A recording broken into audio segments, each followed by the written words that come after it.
Welcome students, welcome to late Shri Ram Kumar College of Special Education Dundlod Nawalgarh.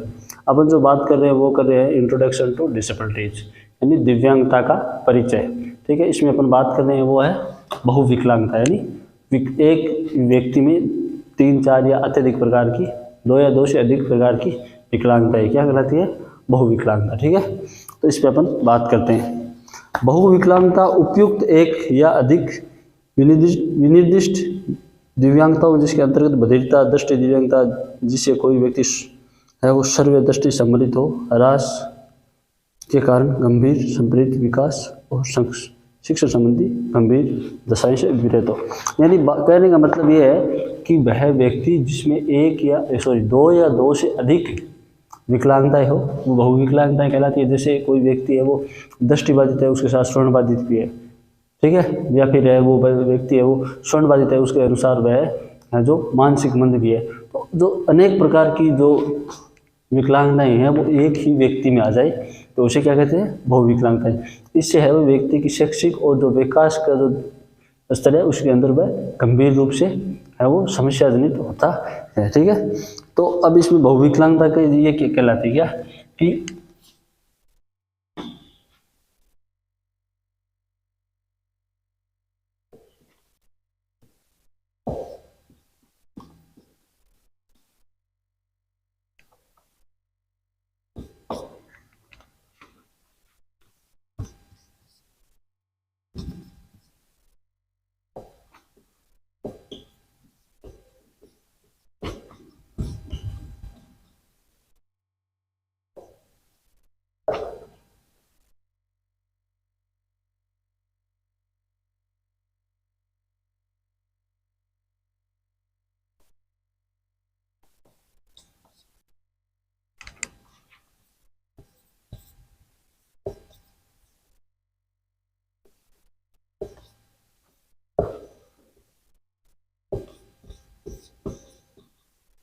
किसी व्यक्ति में 2 या 2 से अधिक प्रकार की विकलांगता हो तो उसे हम बहुविकलांगता कहते हैं। जैसे कोई व्यक्ति श्रवणबाधित है उसके साथ दृष्टिबाधित है, ठीक है, तो ये बहुविकलांगता की परिभाषा होगी। स्क्रीनशॉट लीजिए, फिर आगे बात करते हैं।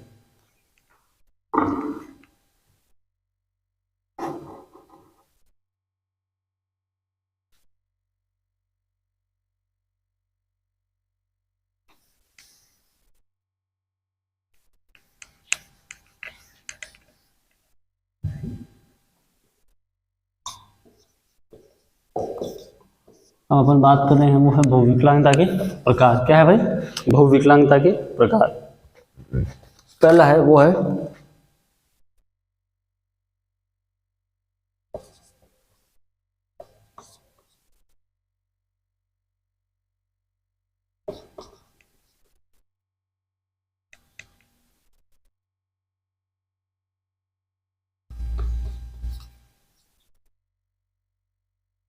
स्वर्णाक्षम दृष्टिबाधित यानी जो सुन भी नहीं सकता है और देख भी नहीं सकता है इसमें। ठीक है, तो जब व्यक्ति बाह्य वातावरण की ध्वनि को सुनने में अक्षम हो तथा साथ साथ किसी वस्तु इत्यादि को सामान्य दूरी या स्पष्टतम रूप से देखने में सक्षम हो तो उसे स्वर्ण एवं दृष्टिबाधित बहुविकलांगता कहते हैं। मतलब वातावरण में एक व्यक्ति है जो बाह्य वातावरण में कोई भी किसी भी प्रकार की ध्वनि है उसे सुन नहीं सकता है, किसी भी प्रकार की ध्वनि है वो सुन नहीं सकता है, या फिर वह किसी वस्तु को या तो एक सामान्य दूरी से या फिर स्पष्टतम रूप से यानी पूर्ण रूप से देख नहीं पाता है, तो उसे हम क्या कहते हैं? स्वर्ण एवं दृष्टि, स्वर्ण अक्षम और दृष्टिबाधिता। यानी वह व्यक्ति, आसान शब्दों में बात करें तो वह व्यक्ति जो सुन भी नहीं सकता है और देख भी नहीं सकता है उसे हम क्या कहते हैं? स्वर्ण अक्षम एवं दृष्टिबाधित। तो ये हो गया स्वर्ण अक्षम एवं दृष्टिबाधित। अगला है वो है 2 नंबर है वो है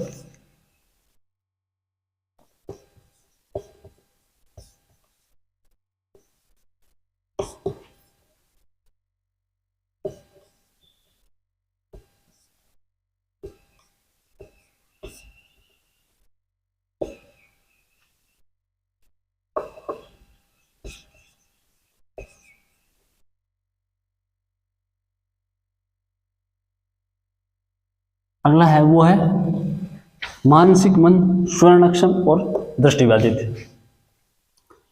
अब इसमें क्या होता है? जब व्यक्ति में सोचने, समझने, सीखने, निर्णय लेने आदि में देरी अथवा अक्षमता हो, बाह्य वातावरण की ध्वनि सुनने में अक्षम हो और सामान्य दूरी पर किसी वस्तु को स्पष्ट रूप देखने में कठिनाई हो, तो उसे हम दृष्टिबाधित, स्वर्ण अक्षम और मानसिक मन से ग्रसित बहुविकलांग कहते हैं।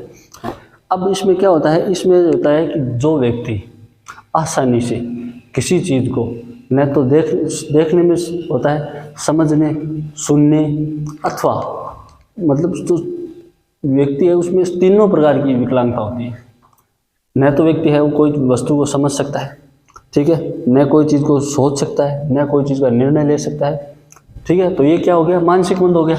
तो जो व्यक्ति आसानी से सोच नहीं सकता है, समझ नहीं सकता है, कोई चीज़ का निर्णय नहीं ले सकता, वो हो गया मानसिक मंद। इसके साथ साथ वह सुन भी नहीं सकता है कोई चीज़ को, तो वह हो गया श्रवणबाधित। और वह किसी चीज़ को स्पष्ट रूप से देख भी नहीं पाता है, तो वह हो गया दृष्टिबाधित। तो वह व्यक्ति जो आसानी से कोई चीज़ को सोच नहीं सकता है, समझ नहीं सकता है, या कोई चीज़ का निर्णय नहीं ले सकता है, अथवा व्यक्ति है वो किसी चीज़ को स्पष्ट रूप से नहीं दे सकता है, या फिर किसी भी चीज़ को वो किसी भी आवाज़ या ध्वनि को सुन नहीं सकता है, तो हम उसे क्या कहते हैं, मानसिक मंद, स्वर्ण अक्षम और दृष्टिबाधित बहुविकलांगता, ठीक है। तो इसमें क्या होता है, तीनों प्रकार की विकलांगता होती है। व्यक्ति मानसिक मंद भी होता है, स्वर्णबाधित भी होता है और दृष्टिबाधित भी होता है, ठीक है। तो इसे हम क्या कहते हैं, बहुविकलांगता, ठीक है।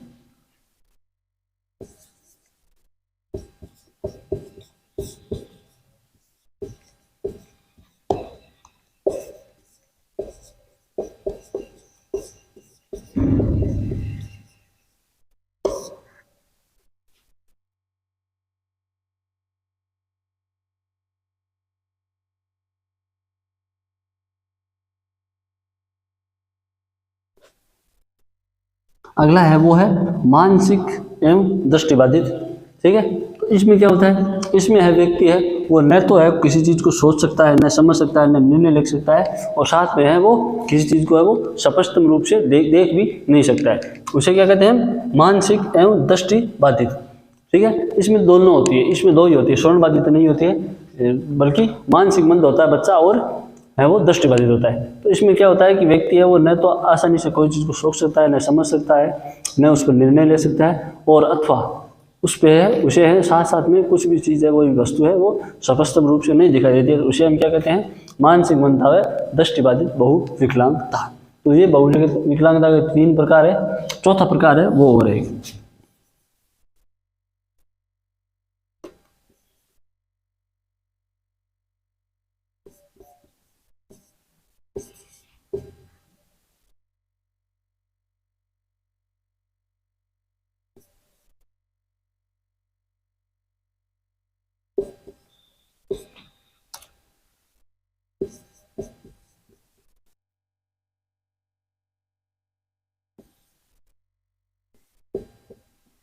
अगला है वो है प्रमस्तिष्क पक्षाघात और मानसिक मंदता। इसमें क्या होता है कि मस्तिष्क से क्षति होने के साथ साथ उसके अंग में लकवाग्रस्त हो, मांसपेशियां असामान्य हो तथा सोचने समझने में, निर्णय लेने में अक्षम तथा अथवा कठिनाई हो, तो उसे प्रमस्तिष्क पक्षाघात और है वो हम मानसिक मंदता वाला है वो बहुविकलांग कह सकते हैं। यानी कोई भी व्यक्ति है वो किसी भी प्रकार से उसका अंग है या मस्तिष्क है वो किसी प्रकार से, मतलब जैसे कोई अंग है वो छोटा बड़ा है, या फिर है वो उसके लकवा हुआ है, या कोई मांसपेशियां वो अधिक बड़ी हुई या फिर कम बड़ी हुई है, ऐसी हो, साथ में है उसके पास सोचने समझने और निर्णय लेने की क्षमता न हो, तो उसे हम क्या कहते हैं, प्रमस्तिष्क पक्षाघात और मानसिक मंदता। यानी व्यक्ति है उसकी शरीर का कोई भी अंग हो, चाहे कोई भी अंग हो, उसमें होता है वो छोटा या बड़ा होता है, या फिर मांसपेशियां हैं वो अत्यधिक जकड़ रहित होती है, या फिर है वो मांसपेशियों में छोटा बड़ा हो जाना होता है, या फिर कोई किसी भी दुर्घटना से उसका मस्तिष्क है उसमें चोट आई हो, या फिर कोई शरीर का कोई अंग है वो लकवाग्रस्त हो गया हो, और उसके साथ साथ क्या होता है उसके पास सोचने समझने और निर्णय लेने की क्षमता भी नहीं होती, उसे हम क्या कहते हैं, प्रमस्तिष्क पक्षाघात और मानसिक मंदता, ठीक है।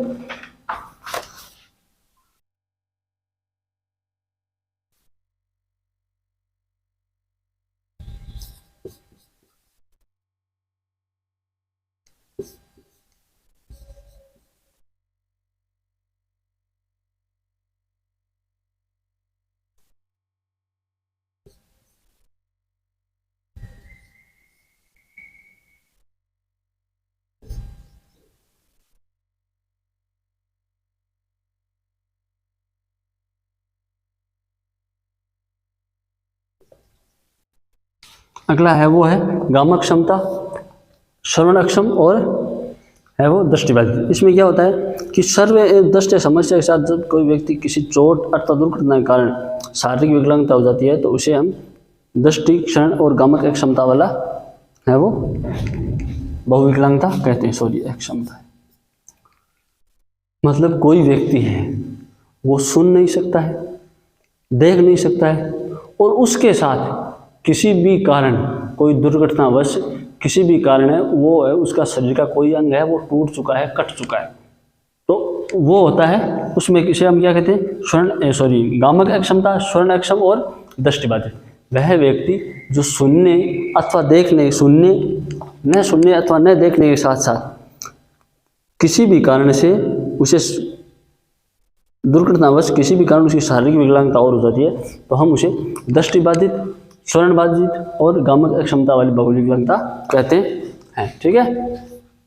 अगला है वो है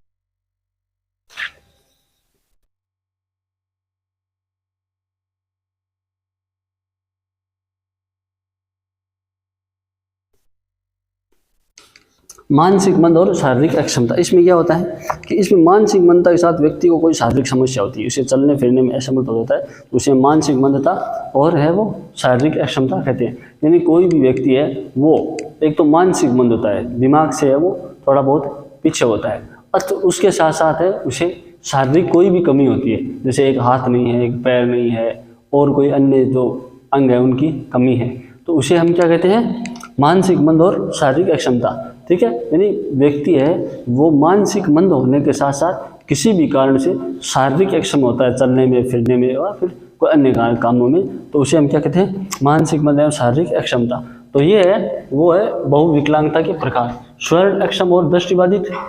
ठीक है। दूसरा है वो मानसिक मंद, श्रवण अक्षम और दृष्टिबाधित। तीसरा है वो मानसिक मंद और दृष्टिबाधित। चौथा है वो प्रेमस्थी, पक्षाघात और मानसिक मंदता। और पांचवा है वो गामक अक्षमता, श्रवण अक्षमता और दृष्टिबाधित। और छठवां है वो है मानसिक मंद और श्रवण अक्षमता। तो ये है इनके प्रकार है किसके, बहुविकलांगता। यानी दो या दो से अधिक जो उसके अंदर विकलांगता होती है तो हम उसे बहुविकलांगता कहते हैं। अब इसमें देख लो आप, पहले में 2 है, श्रवण अक्षम और दृष्टिबाधित। दूसरे में क्या है, 3 है, मानसिक मंद भी है, श्रवण बाधित भी है, दृष्टिबाधित भी है। चौथे में मानसिक मंद है, दृष्टिबाधित है। और अगले में है वो प्रेमस्थी, पक्षाघात और मानसिक मंदता। इसमें भी 2 है, इसमें भी गामक अक्षमता, श्रवण अक्षम और दृष्टिबाधित 3 है और इसमें 2 है। तो 2 या 2 से अधिक है ना, तो ये होगी बहुविकलांगता। ठीक है। स्क्रीनशॉट लीजिए, फिर आगे बात करते हैं।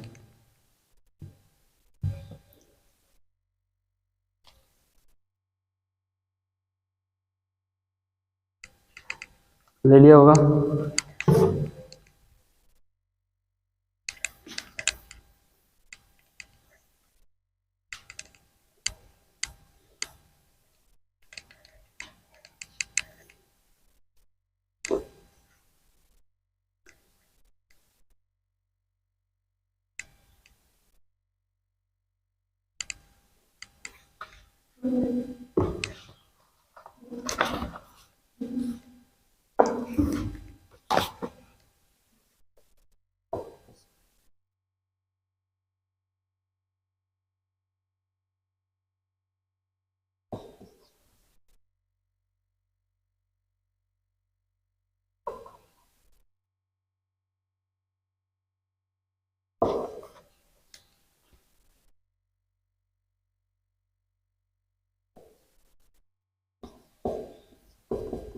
अगला है वो है बहुविकलांगता के लक्षण। क्या है भाई, बहुविकलांगता के लक्षण। बहुविकलांगता 2 या 2 से अधिक विकलांगता का मिला जुला रूप होती है। विभिन्न प्रकार की विकलांगताओं से जुड़े बहुविकलांगता के प्रमुख लक्षण हो सकते हैं। बहुविकलांगता क्या होती है, अपने बात की 2 या 2 से अधिक विकलांगताओं का मिला जुला रूप है वो बहुविकलांगता होती है। और बहुविकलांगता के क्या क्या लक्षण हो सकते हैं, बात करते हैं। पहला लक्षण है वो है बहुविकलांगता में बच्चे की शारीरिक विकास की प्रक्रिया धीमी होती है, जैसे गर्दन नियंत्रण, बैठना, घुटने के बल चलना, खड़ा होना इत्यादि। मतलब बहुविकलांगता में क्या होता है कि व्यक्ति की शारीरिक विकास की प्रक्रिया है वो बहुत धीमी हो जाती है। जैसे वो सही से बैठ नहीं सकता है, वो सही से चल नहीं सकता है, सही से देख नहीं पाता है, सही से सुन नहीं पाता है, अथवा उसका जो गर्दन पर नियंत्रण है वो भी सही तरीके से नहीं होता है। ये सारे लक्षण होते हैं, तब व्यक्ति है वो बहुविकलांग होता है। ठीक है। दूसरा होता है वो होता है सोच नियंत्रण पर अभाव। व्यक्ति है उसका सोच पे नियंत्रण नहीं होता है। सोच मतलब जैसे फ्रेश होना, उस पर नियंत्रण हो, कहीं भी किसी भी जगह है वो फ्रेश हो जाता है, उसे पता नहीं चलता कि हमें कहाँ जाना है, कैसे करना है, वो नहीं होता है, कहीं भी जाकर कर देता है। अगला है कुछ बच्चों को निगलने, चबाने, हाथ के उपयोग इत्यादि कौशल में अक्षमता होती है। अब कुछ व्यक्ति होते हैं उनको खाना चबाने में, निगलने में या फिर हाथ का जो प्रयोग है सही तरीके से करने में समस्याएं होती है। ठीक है। अगला है वो है कुछ बच्चों को है वो वे आसानी से देख नहीं पाते, सुन नहीं पाते हैं, स्पर्श और गंध का स्वाद भी नहीं समझ पाते। कोई व्यक्ति है, कोई बच्चा है, वो आसानी से न देख सकता है, न सुन सकता है, न किसी चीज़ की गंध ले सकता है, न किसी चीज़ को स्पर्श करके बता सकता है। तो मतलब उन्हें अनेक प्रकार की समस्याएं होती है। एक जैसे कोई व्यक्ति एक विकलांगता होती है, जैसे दृष्टिबाधित हो या फिर श्रवणबाधित हो, ये नहीं होता है, उसमें बहुत प्रकार की समस्या होती है। जैसे अब ये बता रहा है कि व्यक्ति है वो न तो सुन पाता है, न देख पाता है, न कुछ समझ पाता है, और न है वो स्पर्श कर पाता है किसी चीज़ को, और न उसकी गंध पहचान पाता है। ठीक है। तो ये सब होते हैं। अगला है वो है वे स्पष्ट रूप से अपनी भावनाओं, विचारों, आवश्यकताओं को व्यक्त नहीं कर पाते। और जो बहुविकलांग बच्चे होते हैं वो आसानी से अपनी आवश्यकताओं को है वो और भावना है, अपने विचार है, उनको किसी को दूसरे को नहीं बता पाते। यानी जो अब छोटा बच्चा होता है, कोई व्यक्ति होता है, मतलब बच्चा होता है, तो वो अपनी आवश्यकता है वो हमें ही तो बताता है। अब जैसे बच्चा है, 2 साल का बच्चा है, वो बोल पाता है, उसे भूख लगी, तो ये थोड़ी होगी कि वो जाके है जो अपने मतलब खुद खाना लेगा, नहीं, उसकी खाना उसकी आवश्यकता है, वो खुद नहीं ले पाता, फिर वो हमें बताएगा। अपने परिवार का कोई अन्य लोग है, जैसे माता पिता है, चाचा है, कुछ जो भी है, तो हमें बताएगा कि भाई मुझे भूख लग रही है, मुझे खाना दो, तो तभी हम दे पाएंगे। इनमें उल्टा होता है, ये इनकी अपनी आवश्यकताओं को व्यक्त नहीं कर पाते। वो उन्हें भूख लगी है पर वो बता नहीं पाते कि मुझे भूख लगी है। अब भावना, विचार, उसके मन में कोई विचार आया, किसी चीज़ को देखा और अब पूछना चाहता है कि ये चीज़ क्या है। जैसे हमारे छोटे बच्चे हैं, उन्होंने जैसे मोर को देखा, उन्हें पता नहीं ये मोर है, परंतु वो हमें पूछ सकते हैं कि भाई ये क्या है, तो हम बताएंगे ये मोर है। अपनी जो भावनाएं हैं, अपना जो भावना है, भावना जैसे मतलब किसी पेट दर्द हो रहा है, 2 साल का बच्चा है, वो हमें बता देगा कि मेरा पेट दर्द होता है, परंतु जो बहुविकलांग होंगे वो नहीं बताएंगे, वो नहीं बता पाएंगे, क्योंकि उन्हें पता ही नहीं होता है कि कैसे बताना है, कैसे व्यक्त करना है, क्योंकि वो बहुविकलांगता से पीड़ित है। ठीक है। अगला है वो है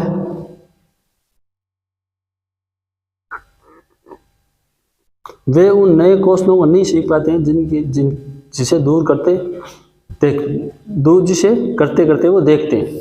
मतलब जो वो नए कौशल नहीं सीख पाते हैं, कोई भी वो नए कौशल नहीं। अब अपना बच्चा होता है वो नए कौशल सीखता है। जैसे मतलब हम हैं वो घर में बैठ कर है वो लिख रहे हैं कुछ, तो हमारा बच्चा है जो नॉर्मल बच्चा होगा वो है उसे देखकर लिखने की कोशिश करेगा, परंतु बहुविकलांग होगा वो नहीं, ऐसा नहीं कर पाएगा, क्योंकि वो नई कौशल सीख नहीं पाता, उसका दिमाग इतना तेज नहीं होता, इतना काम नहीं करता है। ठीक है। वे सीखने में धीमे अथवा अक्षम होते हैं। दूसरा एक होता है कि वे सीखने में या तो धीमे होते हैं, यानी बहुत धीरे से सीखते हैं, या फिर अक्षम होते हैं, यानी सीख ही नहीं पाते हैं। ठीक है।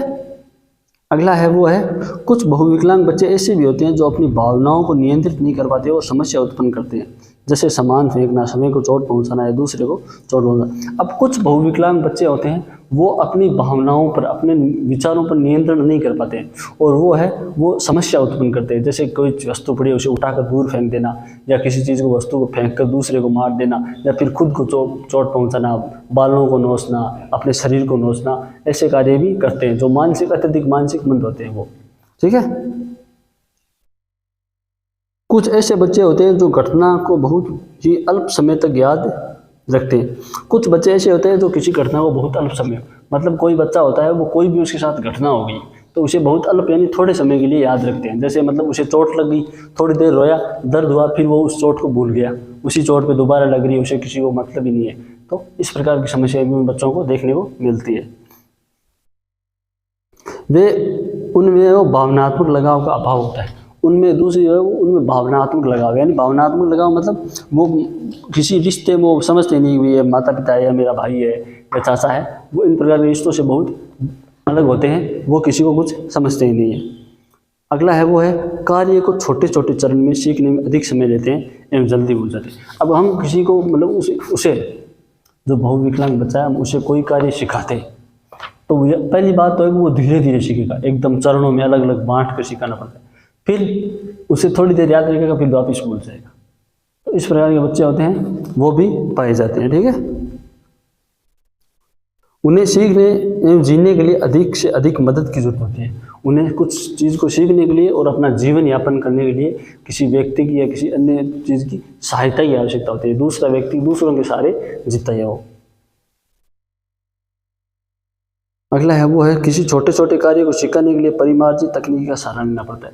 हम उसे कोई भी कार्य सिखाएं, कोई भी कार्य जैसे छोटा छोटा, जैसे खाना खाना है, अपने दैनिक कार्य करना है, ब्रश करना है, फ्रेश होना है, इन सभी कार्यों के लिए भी उन्हें बहुत अधिक मेहनत करके सिखाने पड़ते हैं। ठीक है,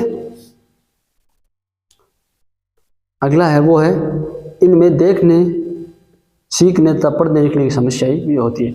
इनमें देखने की समस्या होती है, ये लिख नहीं पाते, सुन नहीं पाते हैं, कोई चीज़ को समझ नहीं पाते और सीख भी नहीं पाते हैं। ठीक है, अगला है वो है दो साथ साथ एक क्षमता होने की वजह से बहुविकलांग बच्चे संप्रेषण कौशल एक स्थान से दूसरे स्थान पर जाने पर भी आश्रित होते हैं।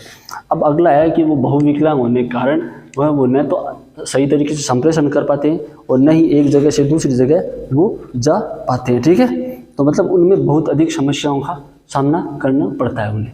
ठीक है, तो ये हो गए बहुविकलांगता के लक्षण। आगे वो बात करेंगे वो होते हैं बहुविकलांगता के कारण।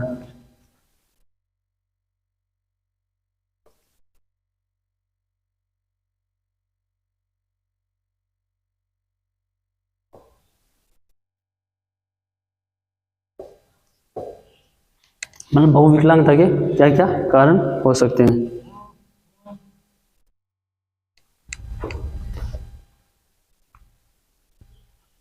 बहुविकलांगता का पहला कारण है वो है माता की उम्र 18 वर्ष से कम हो या फिर 35 वर्ष से अधिक हो।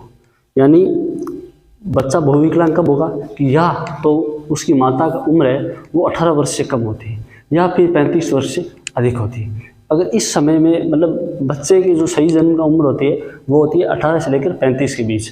अगर बच्चा माँ की उम्र 18 वर्ष से पहले है तो बच्चा है वो बहुविकलांग हो सकता है, या फिर बच्चा है उसकी माता की उम्र 35 वर्ष से अधिक होती है तो उस समय बच्चा है वो बहुविकलांग हो सकता है। दूसरा है वो है माँ का स्वास्थ्य ठीक नहीं होने। बच्चा जब गर्भ में होता है तो माता का स्वास्थ्य जब ठीक नहीं रहता है तब बच्चा है वो बहुविकलांग हो सकता है। अगला है वो है कुछ आनुवंशिक कारण भी होते हैं। अपने को आपने पता है बहुविकलांगता में वो आनुवंशिक विकलांगताओं में आनुवंशिकता प्रभाव होता है। अगला है वो कम दिनों के अंतराल पर बच्चे को जन्म देना। अगला है कम दिनों, यानी बच्चे का जो जैसे बच्चे का जन्म लेने का समय कितना होता है कि माँ के पेट में वो कितने दिन रहता है 9 महीने। कितने 9 महीने। अब बच्चा क्या होता है कि पहले जन्म ले लेता है कम अंतराल में, जैसे बच्चे की जितना होना चाहिए उससे कम उम्र में। जैसे बच्चे को होना चाहिए मतलब 9 महीने में, बच्चा हो जाता है 7 महीने में, तो उससे बच्चा है वो बहुविकलांग हो जाता है।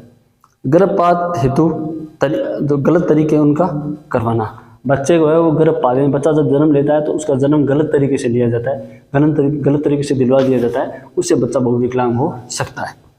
ठीक है, माता को कुपोषण हो या फिर माता को मधुमेह हो, यानी माता कुपोषित हो, माता को सही तरीका से पोषण नहीं मिला हो, या फिर माता को मधुमेह मतलब शुगर की बीमारी हो, तब बच्चा बहुविकलांग हो सकता है। अगला है वो रक्त समूह की अयोग्यता होने से, यानी एक ही रक्त समूह में होना, मतलब माता और पिता है वो दोनों का एक रक्त समूह में होना, इससे हो सकता है। अगला है वो संक्रमण जैसे वायरस, हर्पीज और मीजल्स आदि से, मतलब किसी भी प्रकार की जैसे वायरस जनित जो संक्रमित रोग होते हैं जैसे हैजा है, पेलिया है या फिर कोई अन्य रोग होते हैं, उन रोगों से बच्चे की माँ है वो पीड़ित हो जाती है, तब है वो बच्चा हो जाता है इससे बहुविकलांगता से पीड़ित। अगला है वो जनन तंत्रीय संक्रमण से, मतलब जो जनन तंत्र है हमारा, जो जननांग है, ठीक है, उनमें है वो किसी प्रकार का है वो जो आ जाता है, संक्रमण हो जाता है, उनमें किसी प्रकार की बीमारी लग जाती है जननांगों में, इससे बच्चा बहुविकलांग हो सकता है। गर्भाशय में चोट लगने के कारण, माता का गर्भाशय उसमें चोट लग जाती है किसी प्रकार से, बच्चा जब गर्भ में होता है और उसके गर्भाशय में चोट लग जाती है तब हो सकता है। अथवा भावनात्मक दबाव व चिंता से बच्चा है वो छोटा होता है और उसे किसी तरह का भावनात्मक और विचार आ जाता है या फिर उसे कोई किसी प्रकार की चिंता रहने लग जाती है तब हो जाता है। अगला है वो है अनावश्यक दवा लेने से। माता है वो अनावश्यक दवा लेती है किसी प्रकार की, ठीक है, तो उससे हो जाता है। अगला है वो होता है गर्भावस्था के दौरान एक्सरे करवाने से। माता है जब वो गर्भावस्था में बच्चा होता है तो वो किसी प्रकार का वो एक्सरे करवा लेती है, इससे बच्चा हो जाता है। अगला है वो है बहुगर्भ की स्थिति में।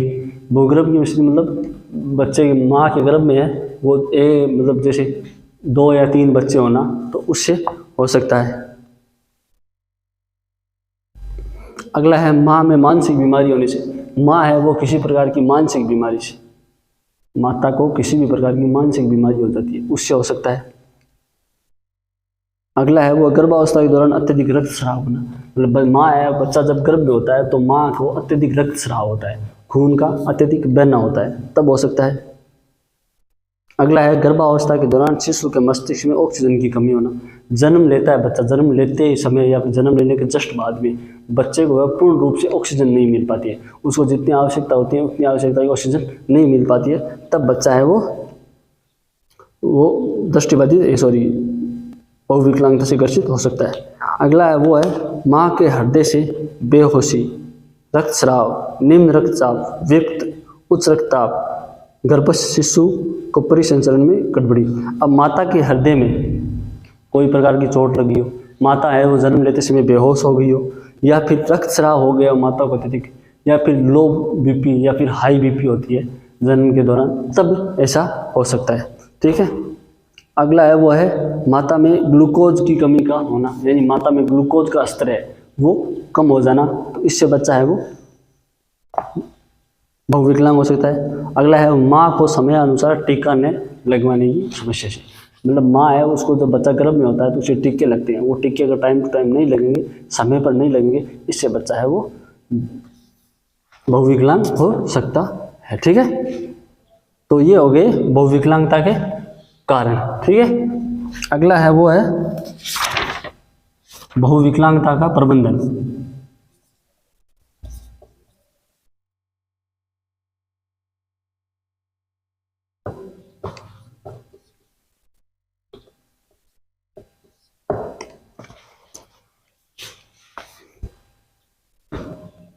अब बहुविकलांग प्रबंधन भौतिक चिकित्सा से, मतलब भौतिक मतलब डॉक्टर को दिखा के या फिर अन्य कोई मतलब है वो किसी व्यक्ति को दिखा करके भौतिक चिकित्सा, मतलब जो उससे द्वारा बच्चे बहुविकलांग का प्रबंधन किया जाता है। व्यावसायिक चिकित्सा यानी प्राइवेट हॉस्पिटल में ले जाके हम उसका है वो इलाज करवा सकते हैं। अगला है वो होता है वाक चिकित्सा। वाक चिकित्सा मतलब जैसे उसे किसी प्रकार व्यायाम करवा के प्रशिक्षण दे के उस प्रकार की समस्या से, चाल प्रशिक्षण, उसे चला कर उसे किसी योगा करवा के या फिर किसी उसे चलने की है वो प्रशिक्षण दे के। अगला होता है विशेष शिक्षा द्वारा, उसे विशेष शिक्षा दे सकते हैं, विशेष विद्यालय में डाल सकते हैं। अगला होता है सहायक उपकरणों के द्वारा, यानी सहायक उसे जैसे कोई बच्चा है वो बहुविकलांगता से पीड़ित है, वो चल नहीं पाता है, ठीक है, किसी प्रकार से गामक्षम है, तो उसे कोई चीज़ का सहारा देकर उसे चलाया जा सकता है। अगला है वो है गतिशीलता, यानी उसे गतिशील बनाकर, ठीक है। दूसरा है उसे खड़े होकर चलने वाली बंदनी। अब एक प्रकार का एक मतलब स्टैंड आता है, उसमें व्यक्ति खड़ा हो जाता है, एकदम खड़ा हो आराम से वो खड़ा रह सकता है, फिर वो उसके सहारे है वो चल सकता है, ठीक है। पादचारी वॉकर द्वारा गतिशीलता हेतु बाधा मुक्त वातावरण। अब बच्चा है वो मतलब गतिशील होता है, चलने की कोशिश करता है, तो उसे बाधापूर्ण यानी किसी प्रकार से उसे बाधा नहीं पहुँचते, इस प्रकार का वातावरण दे देना, ठीक है। स्वयं की देखरेख में संबंधी आवश्यकताओं की पूर्ति करवाना, मतलब समय की देखरेख में जो बच्चा है उसके साथ परिवार का कोई व्यक्ति हो, उसकी देखरेख में उसे दैनिक कार्य देना, जैसे सोच का मतलब आवश्यकता बताना, उसे शौच करना सिखाना, मुख को साफ करना, मुंह को है उसमें आराम से उसे मुंह को साफ करना, त्वचा की देखभाल करना, यानी हमारे जो शरीर की त्वचा होती है, चमड़ी होती है, उसकी देखभाल करना, बालों में नाखूनों की देखभाल करना, आँख नाक कान की देखभाल करना और उसे पोषाहार देना, ठीक है। तो ये होता है दैनिक आवश्यकताओं की पूर्ति करवाना। अगला है वो होता है दैनिक प्रशिक्षण देना, यानी दैनिक कार्यों का प्रशिक्षण देना। फुर्सत के क्षणों में क्रियाकलाप करना, यानी अब जब व्यक्ति है पूरा दिन तो नहीं रह सकता है, जब व्यक्ति दूसरा व्यक्ति है वो फुर्सत में होता है, उसे कोई काम नहीं होता है, तब उस व्यक्ति के साथ में बैठकर उसके साथ नए नए क्रियाकलाप करना, ताकि बच्चा है वो कुछ तरीके से है वो स्ट्रॉन्ग हो सके। तो अगला है वो है व्यायाम सिखाना, उसे मतलब उसे व्यायाम करना सिखाना, योग करना सिखाना, ताकि बच्चा है वो तंदुरुस्त रहे। अगला होता है वातावरणीय परिवर्तन देना, यानी उसे वातावरणीय परिवर्तन देना, मतलब जैसे उस बच्चे को ऐसा वातावरण देना जिससे बच्चा है वो अपने आप को कंफर्टेबल महसूस करे। तो ये हो गए प्रबंधन के कुछ प्रबंधन। अब आगे बात करते हैं।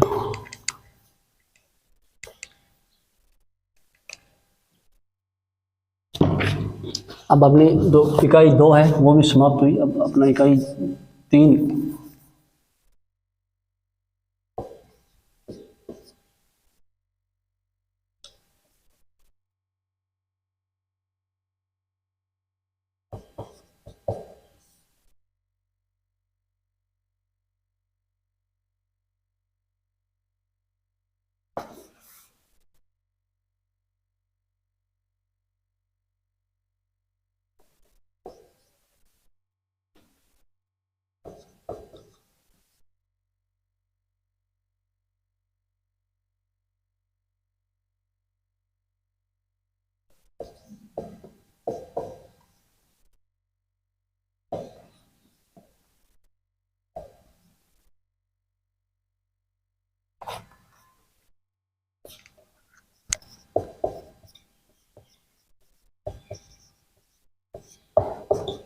ये अपनी इकाई 3 है। क्या है भाई?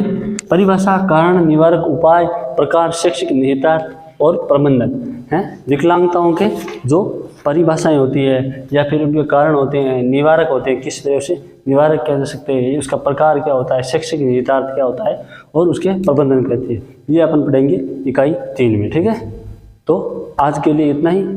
इसके ऊपर बात करेंगे वो करेंगे अपन अगली क्लास में। आज के लिए इतना ही, धन्यवाद।